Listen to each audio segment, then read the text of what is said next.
السلام عليكم الاخوات والمهمات الغاليات، كيف حالكم؟ نتمنى تكونوا بخير وعلى خير. مده هذه غبرت عليكم، كل مره كنقول لكم مده هذه غبرت عليكم. ساعه الله والله ما كرهت، ولكنما الغالب الله. صراحه باش ان واحد يكون متفعل عليه القناه وخصو غير يخدم عليها ويدخل منها انا هي هذيك المعكزه. كانت فيا الحماس حتى فعلت القناه ويعني وتحاول لي المشاهدات وكل شيء. اللهم لك الحمد بفضلكم ووجودكم الغاليين عليا. الله يفتح عليكم والله يفرحكم ويفاجئ عليكم، ولكنما الغالب الله. التربيه ما خلاتني ما نصور ما نحط ما ندير حتى حاجه. اليوم ان شاء الله بغيت نشارك معكم هذا السيرو هذا ديال الدراري الصغار. الكحه الناشفه، انا كنقولها ونعاودها، الكحه الناشفه خصيصي. الكحه الناشفه يعني الكحبه الناشفه، اعزكم الله، اللي ما كيكونوش فيها التناخن. هذيك الناشفه فاش كيبقى يكح التربيه الوليد ولا البنوته كتحسي ان الصدر ديالو مجروح. انا هذا السيرو هذا ما كيفارقنيش، واستسمح الناس اللي غادي يقولوا لي راه قليل راه مقطوع، راه غير قلبوا عليه. يعني راه الحاجه كثر ما كانت عندها الفعاليه راه كيوقفوها كيحيدوها، حيت كيشوفوا عليها الطلب خصهم يقطعوها. المهم هذا راه قليل صراحه شويه في لي فارماسي، ولكنما راه خطير خطير خطير. الكحه الناشفه اللي عنده التربيه، كنقصد بالتربيه من 6 شهور حتى ل 6 سنين، اللي عنده التربيه هاد بوتي درين هذا راه واعر الكحه الناشفه. انا عييت ما نجرب لهم في الدوايات اوغمونت لي سيرو لي زونتيبيوتي، ما كيعطوني حتى شي مفعول. صافي هذا الله يجازيه بخير، واحد الدكتور كان عطاه ليا لولدي اللي عنده 5 سنين، قال لي هذا راه خصيصي الكحه الناشفه، خليه عندك. قال لي ما عمرك تنسي على هذا السميه، وبالفعل الله يجازيه بخير صراحه. الحمد لله كنمشي نشريه لهم، كنعطي لهم الصباح والعشيه، الغد ليه كنعس هانيه ما كيفيقونيش. بالخصوص الناس اللي عندهم التربيه راه يحسوا بيا. فاش كتحسي بداك الصبي ولا ديك الصبيه كيكحوا ديك الكحه الناشفه، يعني ريتهم كتبغي تخرج، راكي نتيا كتخنقي كتقولي اش غادي ندير لهم؟ ما انتي فرحه ما هما فرحه، ما انتي ناعسه ما التربيه ناعس. المهم الاخوات والمهمات الغاليات والاخوان كذلك ما نساوهمش حتى هما راه كاينين في المشاهدين. الله يفتح عليكم. انا نعطيكم الطريقه الصحيحه باش غادي تستعملوا هذا السيرو هذا السيرو خصيصي من 6 شهور حتى 6 سنين. ابري سيزون راه كاين دريل اللون ديالو ازرق، هذا الاسم ديالو بوتي دريل. الثمن ديالو 49 درهم. هذا راه الرفيق ديالي، قلت لكم هذا راه ما كيخطانيش، انا الرفيق ديالي. من 6 شهور طريقه الاستعمال ديالو من 6 شهور حتى العام كتعطيهم 5 مليم للنهار، ماشي مشكل، يا ابري يا افون. ها هي دي هذا في هذا الانبوب هذا كتعطيهم 5 مليم. ها هو دا الماكسيموم ديالو اصلا 5 مليم. ها نتوما راني نوريها لكم، هي دي 5 مليم. من 6 شهور حتى العام كتعطيهم مره واحده في النهار 5 مليم، يعني هذه عمره كلها.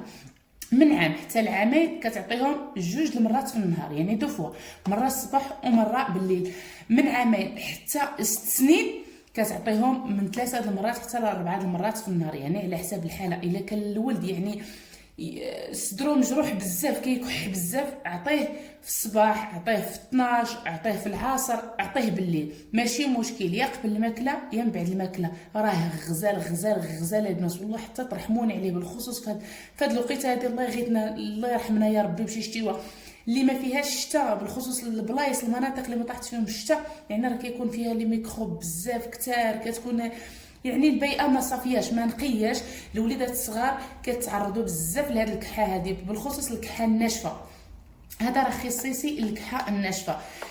لا بيريود ديالو ما كيتعداش 3 جوغ، يعني ما تعداليش 3 جوغ، 3 ايام صافي وقفي هادو. هذا خليه عندك، ما تقوليش لا غير حليتو صافي راه يعني صافي راه تسالى. راه تقريبا ملي كيبقى مفتوح 3 موا 3 شهور عاد كيموت الفعاليه ديالو. بالنسبه للناس اللي عندهم وليداتهم فيهم السخانه ما يعطيوه لهمش، سمعوني الله يعطيكم الخير، الوليدات اللي فيهم السخانه ما تعطيولهمش. انا كنقول لكم خصيصي الكحه الناشفه، يعني الولد فاش كتبدا فيه ديك الكحه الناشفه اللي كيبقى يكح مسكين حتى كيبغي اعزكم الله يخرج الريه ديالو، نعطيوه هاد بوتي دريل هادي. والله حتى ترحموني، قلت العظيم حتى ترحموني. يعني ما كنبغيش نحلف في لي فيديو، ولكن هذا راه عطيته لكم بحال الا كنعطيه لاختي لخواتاتي المهماتي الغاليات. انا هذا راه الرفيق ديالي.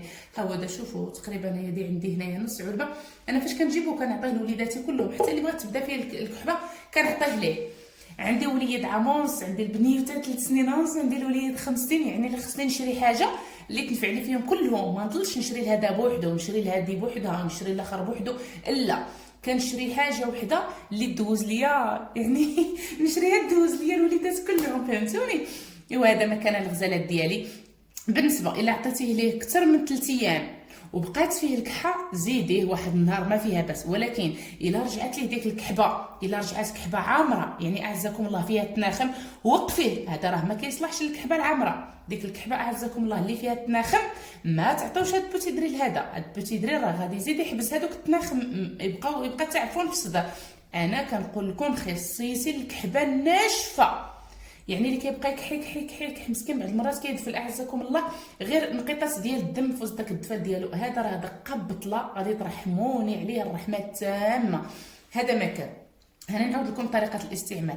من 6 شهور كيتعطى حتى ل 6 سنين، من 6 شهور حتى لعام كتعطيوه مره واحده في النهار 5 ميلي، يعني كتعمروا هذا الانبوب كله مره واحده في النهار. من عام حتى لعامين كتعطيوه 2 فوا باغ جور، 2 مرات في النهار، مره الصباح ومره بالليل. من عامين حتى ل 6 سنين كتعطيوه من 3 فوا حتى ل 4 فوا، يعني 3 المرات حتى 4 المرات على حساب الحاله ديالو. الا كانت الكحبه مزيره عطيه ليه 4 المرات، ملي يفيق في وسط الغداء يعني في العصر وبالليل قبل ما ينعس. هكا تتبعي ليه 3 ايام ان شاء الله. ما غادي تجي فاش تضربي النهار الاول وتبداي في النهار الجوج حتى غادي تنعسي ديك الليله مرتاحه، غادي تسمعي وليدك انه ارتاح في النعاسو. بالخصوص الكحبه راه كتشد فيهم الوقيته فاش كيسخنوا في النعاس، وتقولي يلا ايوا هنا نحط راسي على المخده وننعس.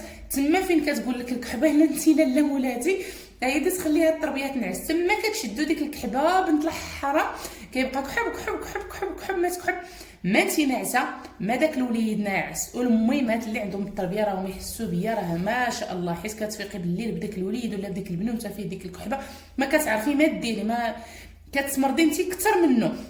ايوا عليكم بهذا يا الغزالات ديالي المهمات الغاليات، عليكم بهذا البوتيدريل هذا. وبالنسبه للاطفال اللي اكثر من 6 سنين خذوا دريل الازرق، راه رخيص وموجود، كيدير تقريبا الثمن ديالو شي 17 درهم. صراحه طريقه الاستعمال ديال دريل الازرق ما عرفتهاش حيت باقي وليداتي ما وصلوا عليه. كيف قلت لكم كنشري حاجه وحده اللي دوز لي الوليدات بثلاثه ما شاء الله، الله يحفظهم ليا ويعاوني عليهم ويعاونكم على وليداتكم وعلى حالتكم. وهذا مكان الغزالات، نتمنى هذا الفيديو يفيدكم وينفعكم. الى هنا نخليكم بخير وعلى خير. لا تنساونيش بالاشتراك في القناه وتفعلوا زر الجرس، راني كنغبر عليكم. شجعوني باش ما نغبرش، خليوني نبقى نحط لكم. صراحه عندي ما يتحط ولكن ما شاء الله الله يخليه والها فيها. هذا مكان انا نحاول مره ما نبقاش نغبر عليكم. الى هنا نكون نيت الفيديو ديالي، خليتكم في دوام الصحه والعافيه. الى اللقاء الى فيديو اخر ان شاء الله، والسلام عليكم.